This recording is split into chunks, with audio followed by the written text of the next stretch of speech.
Eu acho o seguinte, quem tem muita culpa, em geral, são pessoas que têm muito medo de errar. Se você erra na vida, e todos nós vamos errar, o que vai dar diferença se eu vou ter culpa ou não, é a intenção que você tinha em agir. Por exemplo, eu posso às vezes até te magoar e ficar arrependida depois.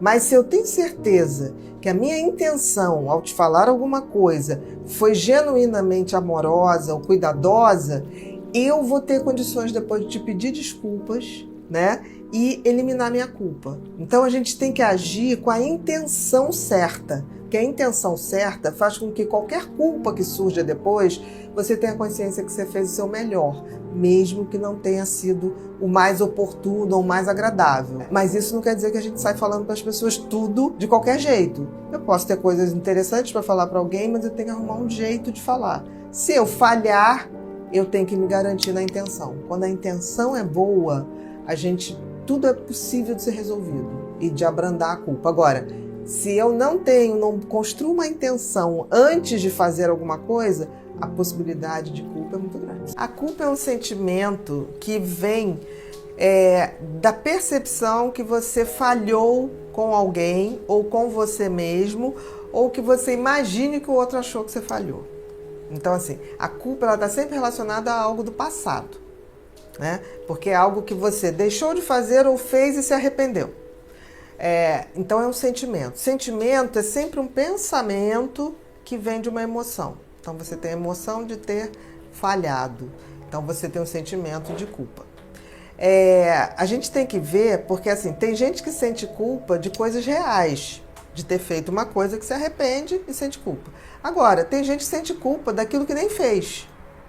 Que são as pessoas que têm um pensamento, levam tão a sério o pensamento que esquece que pensamento não é ação. Eu posso me arrepender do que eu fiz, mas eu não posso me arrepender do que eu pensei, né? Senão a gente, por exemplo, eu seria uma criminosa se um dia eu pensasse, tipo assim, eu queria acabar com aquela pessoa. Você, no momento de raiva, pode ter um pensamento desse tipo em relação a alguém, mas se você não fez, você não tem como sentir culpa. Então a gente tem que ter muito cuidado, por exemplo, que as pessoas ansiosas tendem a viver no futuro. Então a pessoa fica assim, não vai dar certo aquilo não vai acontecer. E muitas vezes essas pessoas são tomadas de sentimentos de culpa, mas do que não ocorreu.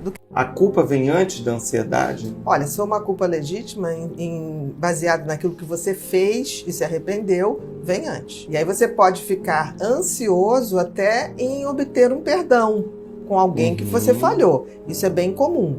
Agora, se a culpa vem de um pensamento que você teve, ela não é bem uma culpa. Você está acreditando, você está superestimando que pensamento, nós não somos o que pensamos, nós somos o que fazemos. Porque eu vejo muita gente sofrer com seus pensamentos. Pensamento é uma função cerebral, mas nós somos mais do que um pensamento, nós somos mais do que nós pensamos. Tanto é que você pode, de fora, ver os seus pensamentos. Quantas vezes você está deitado de manhã, acorda ali quietinho e fica observando seus pensamentos passarem? Você é essa pessoa que observa seus pensamentos. Pensamentos, ela é só do cérebro, não é da mente e nem do seu espírito.